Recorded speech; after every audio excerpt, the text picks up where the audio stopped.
আধা ঘন্টা, 20 minute, 10 minute, 12 minute, 15 minute এতটুকু সময় যদি দুনিয়া মুক্ত হয়ে মসজিদের ভিতরে বসতে না পারি, তাহলে কোন জায়গায় গেলে দুনিয়া মুক্ত হবেন?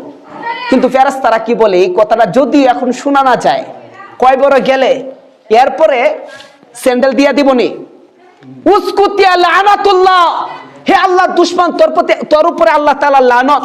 কোন লানত? সাধারণ কোন লানত নয়, ওই লানত তোর উপরে পড়ুক যে লানত আল্লাহ তাআলা আদমকে সিজদা না করার কারণে শয়তানকে দান করেছিল। তাহলে আপনার মর্যাদা, আপনার মান, আপনার ইজ্জত, আপনার আজমত কোন জায়গায় যায় দাঁড়িয়েছে, এটা কি একবার ভেবে দেখেছেন? মসজিদের ভিতরে কি কয়েক ঘন্টার জন্য আসেন? মসজিদের ভিতরে কি আধা ঘন্টাও তো মনে হয় না। কবরে যাওয়ার পরেও দুনিয়া যুক্ত হয়ে কবরে থাকবেন, অথচ মসজিদের ভিতরে আইসা দুনিয়া নিয়েই মসজিদের ভিতরে প্রবেশ করা হয়। এই জন্য দুনিয়া মুক্ত হয়ে মসজিদের ভিতরে আসার চেষ্টা করবেন। আমার সংক্ষিপ্ত আলোচনা এখানেই শেষ করব, তবে তার আগে বলতে চাই, আল্লাহ তাআলা কুরআনুল কারিমে বলেছেন, ইন্নামা ইয়াখশাল্লাহা মিন ইবাদিহিল উলামা।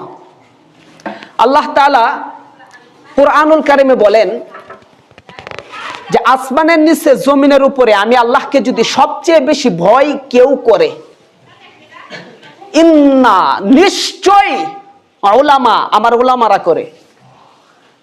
উলামা বুঝছেন তো? আলেম উলামারা।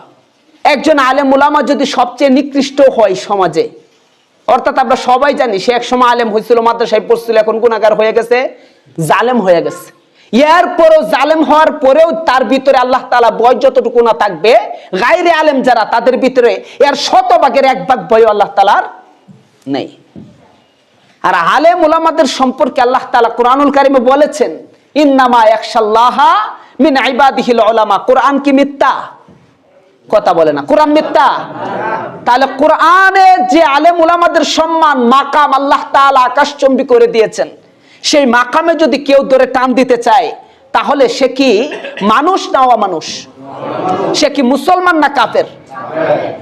সুতরাং অনেক হাদিস আছে, বহু হাদিস আছে, যারা আলেম উলামাদের গীবত করবে, আলেম উলামাদের সাথে বেয়াদবি করবে, তাদের ভিতরে মুসলমানিয়াত থাকে না, মুসলমানিয়াত থাকে না।